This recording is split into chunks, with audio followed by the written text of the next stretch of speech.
G'day guys, welcome back to Down Under Projects. Well, I'm finally getting back around to finishing off this Bowsprit replacement project for Tondelayo.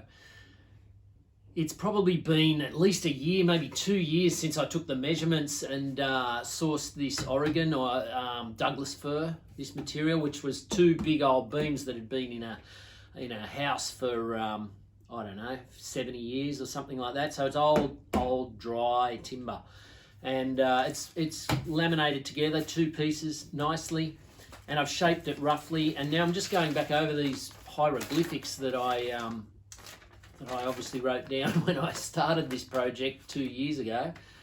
And I'm just trying to make sense of it all and get into reshaping this, finishing off just that fit and finish, working out where all the penetrations go for the staysail and for the platform that attaches onto here, and a few other bits and pieces, where I'm going to put my anchor winch or windlass, all that sort of stuff. So we're right back into it, and I've got to get my act together because I've got to move out of this workshop very, very soon, and then I don't know what I'm going to do. So anyway, let's just get into it. Heap to do and not a lot of time to do it, and we're back to doing projects on the boat.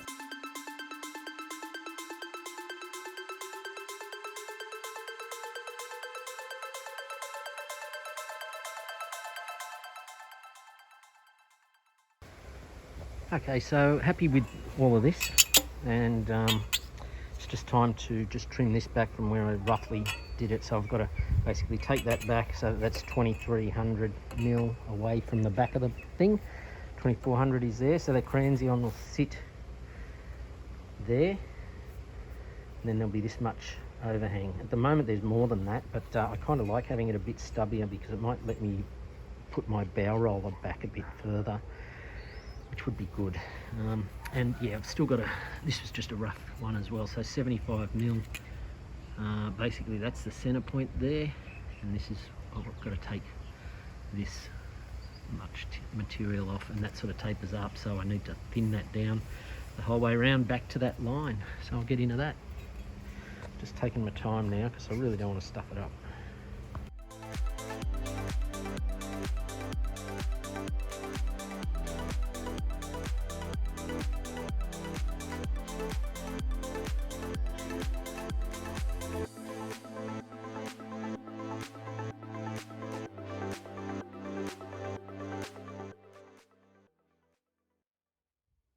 Well, pretty much got the final shape there. Just got to double check all my measurements, then prepare it for the various penetrations for the staysail and the anchor bolts. I'm just going to put a little bit of a rounded over edge on it. So I did a test on this piece of scrap, and that looks like a nice profile, so we'll go with that. We'll get it ready and give it a crack.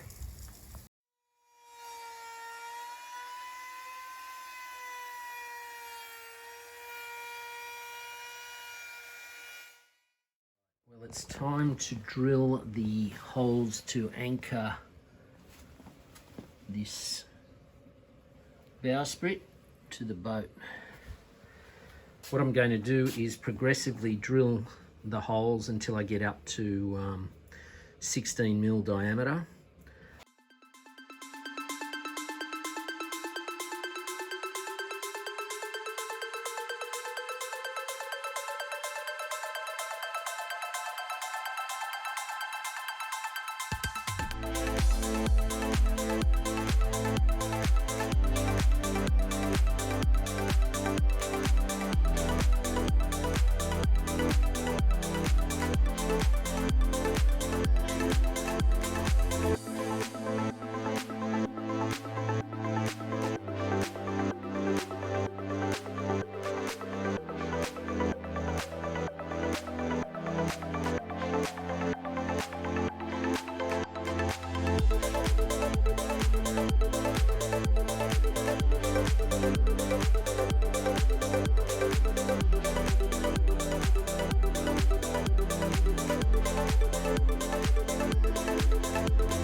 All right, well, apologies for the audio. I've still got my respirator on, but it's come up pretty good.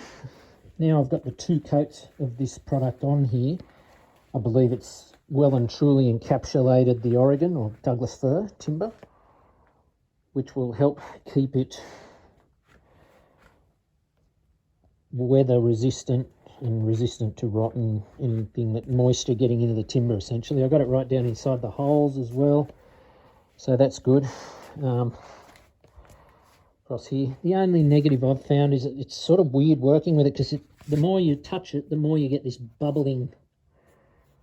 You tend to cause more bubbles, but they do just come out of it. Although it does leave a bit of an orange peely sort of surface to it. Like if that was my dining table at home or a table on the boat, I wouldn't be happy with that finish. In this situation, it's not a problem because I'll be applying a 2-pack primer and 2-pack top coat to the timber, so I'll be able to get rid of that. So with these holes that I've drilled, when you've got holes with metal rods going through the timber, you really want to encase the timber in an epoxy and then drill through it and have your rod basically going through with the epoxy. And so I'm just taking this a bit further. I just need to make these holes bigger, so I'm putting a few plugs in so that then I can get my speed bore or whatever I end up drilling it larger with into it. But then I'm going to epoxy this tube in, just a plastic pressure pipe tube, and that will then essentially line the timber, and there'll be epoxy around the outside of it, and that then encapsulates all of that, and then the rod will go through the plastic here, and I'll put a bit of butyl or something like that at each end. Essentially all this is doing here and here and here actually is anchoring this to the deck. This anchors it to the Samson posts, and at the front that holds it with wires in every direction you can imagine. So just going to make it bigger, stronger and more waterproof by putting this sleeve in. Bit more work, but hey, that's all right. So the way you make a hole bigger, when you can't often use a speed bore or anything once it's that big, it dances around, so you just plug it up and then drill into that, and that'll help you relocate it with your bigger drill bit. Or another way you can do it is you get your step down bit and you push that through, and then your speed bore will sit in there and go through. But I'm actually going to move this back a tiny bit too, so a little bit bigger. Probably sort of nudge the side of that, go a little larger this way, and the same on all of them. So I'll get to putting these little plugs in. You don't need much, just something that the speed bore bit can bite into.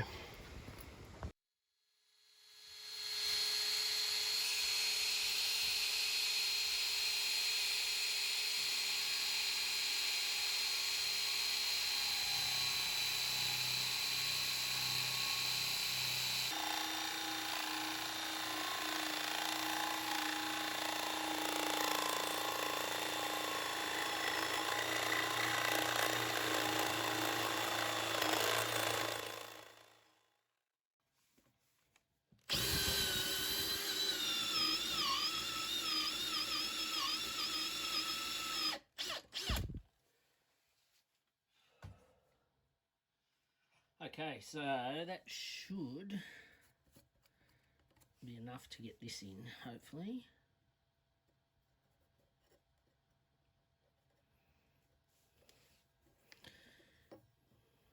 Yeah, I reckon that'll nearly do it.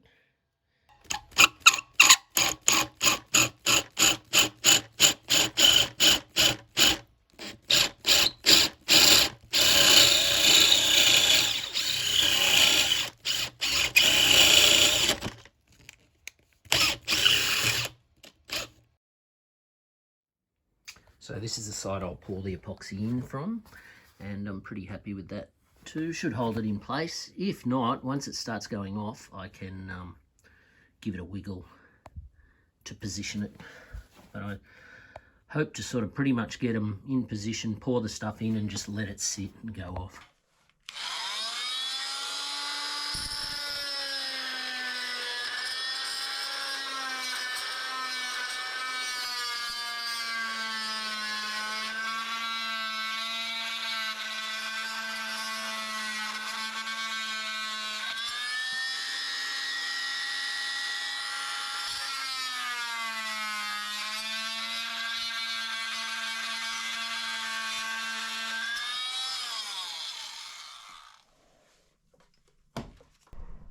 Right, so here we are. We've now got that final seal on here.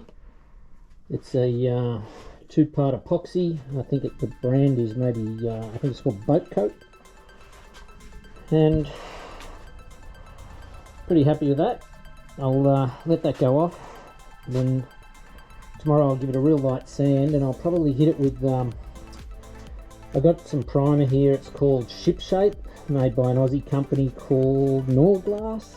Not that they sponsor me or anything, but it's just what I got. So I'll whack that on once this has had a chance to go off. And that's quite a high build primer, so I should be able to get quite a nice surface texture to the thing, and then it'll just be a matter of a top coat going on, which I haven't decided on yet, but it'll be white whatever I do. That's that. And just for you Downeaster owners out there, if you want measurements, these are the ones that I've got. This is what I took off the boat. They're in mils, as is all of that.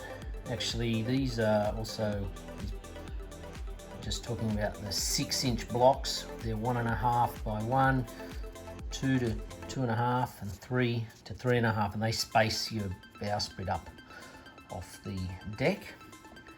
And that's the actual gap between the deck and the bottom of the bowsprit.